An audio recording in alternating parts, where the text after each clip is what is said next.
Blackstone Audio presents C.S. Lewis, Essay Collection and Other Short Pieces by C.S. Lewis.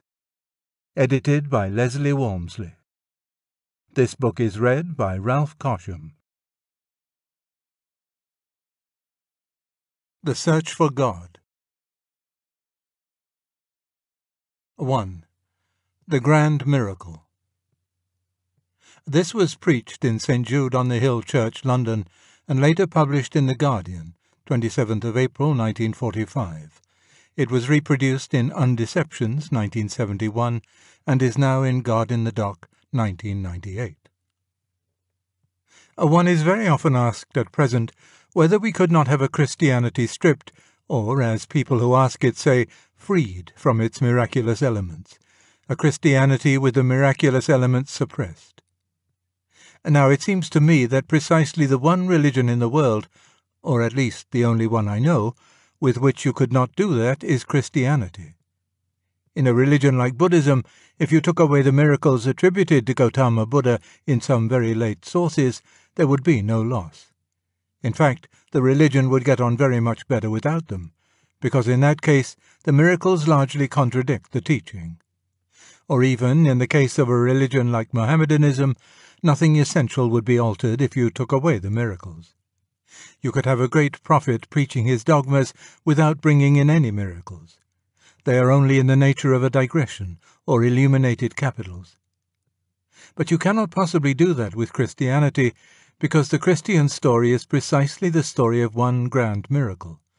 The Christian assertion being that what is beyond all space and time, what is uncreated, eternal, came into nature, into human nature, descended into his own universe, and rose again, bringing nature up with him. It is precisely one great miracle. If you take that away, there is nothing specifically Christian left. There may be many admirable human things which Christianity shares with all other systems in the world, but there would be nothing specifically Christian. Conversely, once you have accepted that, then you will see that all other well-established Christian miracles, because of course there are ill-established Christian miracles, there are Christian legends just as much as there are heathen legends or modern journalistic legends, you will see that all the well-established Christian miracles are part of it, that they all either prepare for, or exhibit, or result from the Incarnation. And just as every natural event exhibits the total character of the natural universe at a particular point and space of time, so every miracle exhibits the character of the Incarnation. And now, if one asks whether that central grand miracle in Christianity is itself probable or improbable, of course, quite clearly, you cannot be applying Hume's kind of probability. You cannot mean a probability based on statistics, according to which the more often a thing has happened, the more likely it is to happen again. The more often you get indigestion from eating a certain food, the more probable it is, if you eat it again, that you will again have indigestion. Certainly, the Incarnation cannot be probable in that sense. It is of its very nature to have happened only once. But then, it is of the very nature of the history of this world to have happened only once. And if the Incarnation happened at all, it is the central chapter of that history. It is improbable in the same way in which the whole of nature is improbable, because it is only there once, and will happen only once. So one must apply to it a quite different kind of standard. I think we are rather in this position. Supposing you had before you a manuscript of some great work, either a symphony or a novel. There then comes to you a person saying, "Here is a new bit of the manuscript that I found. It is the central passage of that symphony, or the central chapter of that novel. The text is incomplete without it. I have got the missing passage which is really the centre of the whole work. The only thing you could do would be to put this new piece of the manuscript in that central position, and then see how it reacted on the whole of the rest of the work. If it constantly brought out new meanings for the whole of the rest of the work, if it made you notice things in the rest of the work which you had not noticed before, then I think you would decide that it was authentic. On the other hand, if it failed to do that, then, however attractive it was in itself, you would reject it. Now, what is the missing chapter in this case, the chapter which Christians are offering? The story of the Incarnation is the story of a descent and resurrection. When I say resurrection here, I am not referring simply to the first few hours or the first few weeks of the resurrection. I am talking of this whole huge pattern of descent, down, down, and then up again. What we ordinarily call the resurrection being just, so to speak, the point at which it turns. Think what that descent is.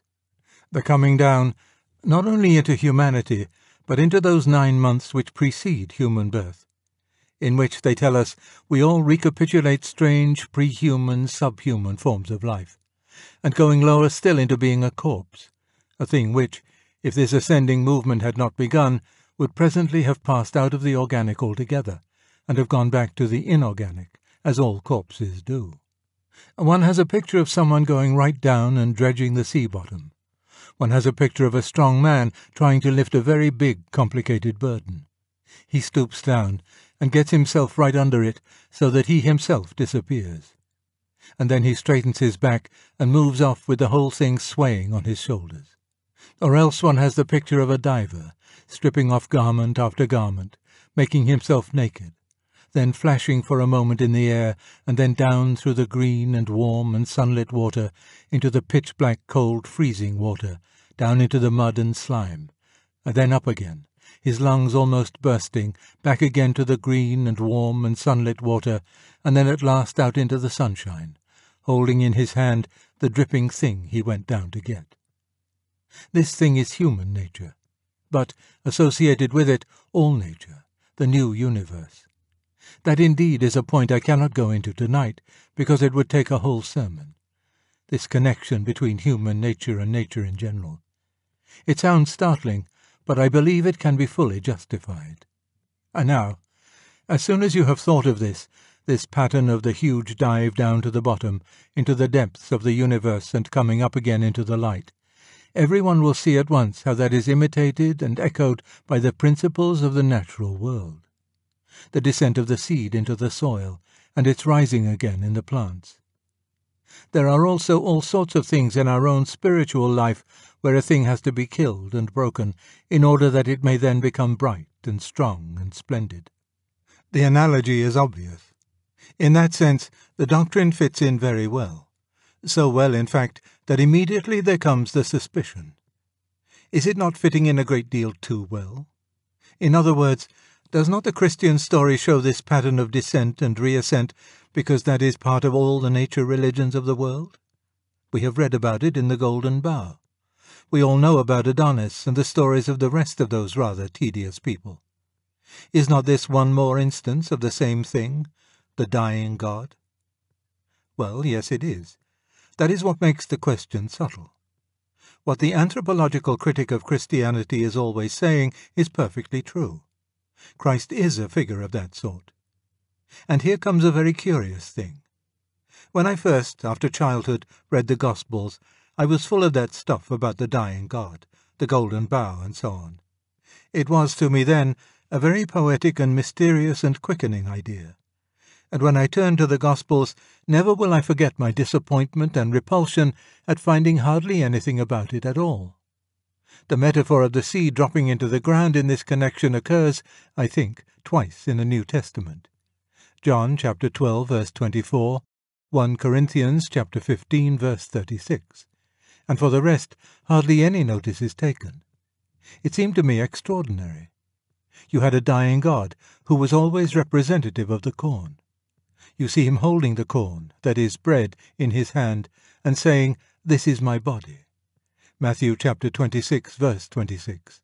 Mark chapter 14, verse 22. Luke chapter 22, verse 19. 1 Corinthians chapter 11, verse 24. And from my point of view, as I then was, he did not seem to realize what he was saying. Surely there, if anywhere, this connection between the Christian story and the corn must have come out. The whole context is crying out for it. But everything goes on as if the principal actor, and still more those about him, were totally ignorant of what they were doing. It is as if you got very good evidence concerning the sea serpent, but the men who brought this good evidence seem never to have heard of sea serpents. Or, to put it another way, Why was it that the only case of the dying god, which might conceivably have been historical, occurred among a people, and the only people in the whole Mediterranean world, who had not got any trace of this nature religion, and indeed seemed to know nothing about it? Why is it among them the thing suddenly appears to happen? The principal actor, humanly speaking, hardly seems to know of the repercussions his words and sufferings would have in any pagan mind. Well, that is almost explicable, except on one hypothesis.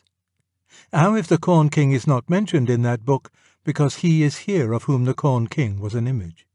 How if the representation is absent because here at last the thing represented is present? If the shadows are absent because the thing of which they were shadows is here? The corn itself is in its far-off way an imitation of the supernatural reality, the thing dying and coming to life again, descending and reascending beyond all nature. The principle is there in nature because it was first there in God himself. Thus one is getting in behind the nature religions, and behind nature to someone who is not explained by, but explains, not indeed the nature religions directly, but that whole characteristic behavior of nature on which nature religions were based. Well, that is one way in which it surprised me. It seemed to fit in a very peculiar way, showing me something about nature more fully than I had seen it before, while itself remaining quite outside and above the nature religions. Then another thing. We, with our modern democratic and arithmetical presuppositions, would so have liked and expected all men to start equal in their search for God. One has the picture of great centripetal roads coming from all directions, with well-disposed people all meaning the same thing and getting closer and closer together. How shockingly opposite to that is the Christian story. One people picked out of the whole earth, that people purged and proved again and again. Some are lost in the desert before they reach Palestine. Some stay in Babylon. Some becoming indifferent. The whole thing narrows and narrows until at last it comes down to a little point, small as the point of a spear. A Jewish girl at her prayers. That is what the whole of human nature has narrowed down to before the incarnation takes place. Very unlike what we expected, but, of course, not in the least unlike what seems, in general, as shown by nature, to be God's way of working.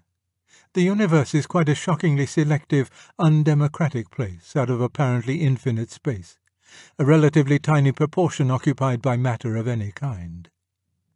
Of the stars, perhaps only one has planets. Of the planets, only one is at all likely to sustain organic life. Of the animals, only one species is rational. Selection, as seen in nature, and the appalling waste which it involves, appears a horrible and an unjust thing by human standards. But the selectiveness in the Christian story is not quite like that. The people who are selected are, in a sense, unfairly selected for a supreme honor.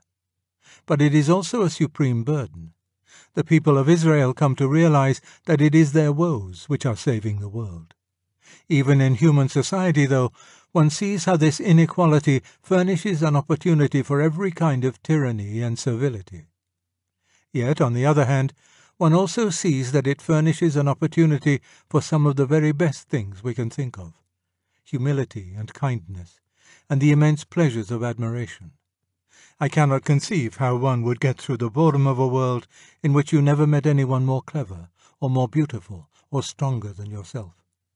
The very crowds who go after the football celebrities and film stars know better than to desire that kind of equality. What the story of the Incarnation seems to be doing is to flash a new light on a principle in nature, and to show for the first time that this principle of inequality in nature is neither good nor bad. It is a common theme running through both the goodness and badness of the natural world, and I begin to see how it can survive as a supreme beauty in a redeemed universe. And with that, I have unconsciously passed over to the third point. I have said that the selectiveness was not unfair in the way in which we first suspect, because those selected for the great honor are also selected for the great suffering, and their suffering heals others.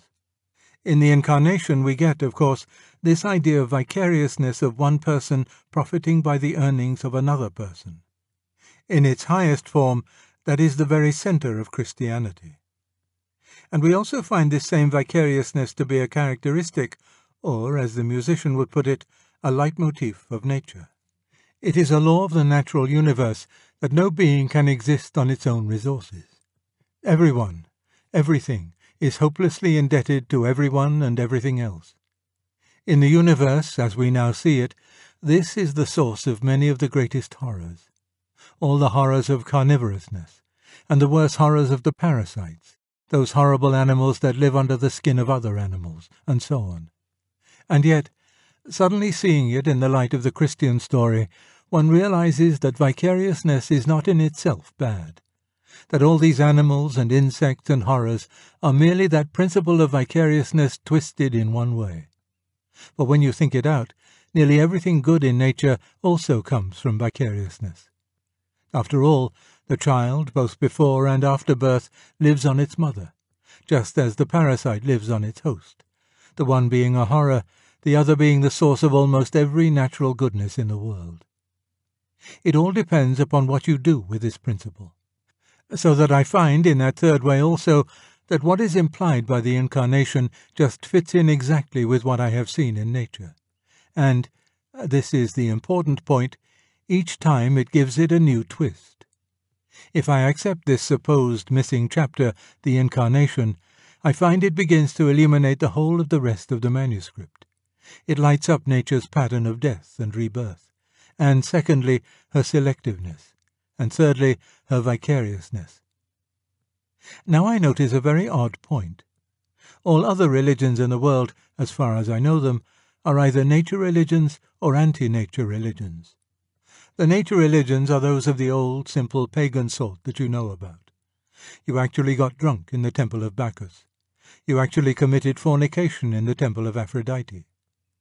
The more modern form of nature religion would be the religion started, in a sense, by Bergson, but he repented and died Christian, and carried on in a more popular form by Mr. Bernard Shaw. The anti-nature religions are those like Hinduism and Stoicism, where men say, "I will starve my flesh. I care not whether I live or die." All natural things are to be set aside. The aim is nirvana, apathy, negative spirituality. The nature religions simply affirm my natural desires. The anti-natural religions simply contradict them. The nature religions simply give a new sanction to what I already always thought about the universe in my moments of rude health and cheerful brutality. The anti-nature religions merely repeat what I always thought about it in my moods of lassitude, or delicacy, or compassion. But here is something quite different. Here is something telling me, well, what? Telling me that I must never, like the Stoics, say that death does not matter. Nothing is less Christian than that. A death which made life himself shed tears at the grave of Lazarus, John chapter 11, verse 35, and shed tears of blood in Gethsemane, Luke chapter 22, verse 44. This is an appalling horror, a stinking indignity. You remember Thomas Brown's splendid remark, "I am not so much afraid of death as ashamed of it," and yet, somehow or other, infinitely good. Christianity does not simply affirm or simply deny the horror of death. It tells me something quite new about it. Again, it does not, like Nietzsche, simply confirm my desire to be stronger or cleverer than other people. On the other hand, it does not allow me to say, "O Lord, won't there be a day when everyone will be as good as everyone else?" In the same way about vicariousness. It will not in any way allow me to be an exploiter, to act as a parasite on other people. Yet it will not allow me any dream of living on my own. It will teach me to accept with glad humility the enormous sacrifice that others make for me, as well as to make sacrifices for others. That is why I think this grand miracle is the missing chapter in this novel, the chapter on which the whole plot turns. That is why I believe that God really has dived down into the bottom of creation, and has come up bringing the whole redeemed nature on his shoulders. The miracles that have already happened are, of course, as Scripture so often says, the first fruits of that cosmic summer which is presently coming on. Romans chapter 8, verse 23, chapter 11, verse 16, chapter 16, verse 5. 1 Corinthians chapter 15 verse 20, James chapter 1 verse 18, Revelation chapter 14 verse 4. Christ has risen, and so we shall rise. St. Peter for a few seconds walked on the water. Matthew chapter 14 verse 29. And the day will come when there will be a remade universe, infinitely obedient to the will of glorified and obedient men, when we can do all things, when we shall be those gods that we are described as being in Scripture. To be sure, it feels wintry enough still, but often in the very early spring it feels like that. 2,000 years are only a day or two by this scale. A man really ought to say, the resurrection happened 2,000 years ago, in the same spirit in which he says, I saw a crocus yesterday, because we know what is coming behind the crocus. The spring comes slowly down this way, but the great thing is that the corner has been turned. There is, of course, this difference, that in the natural spring the crocus cannot choose whether it will respond or not. We can.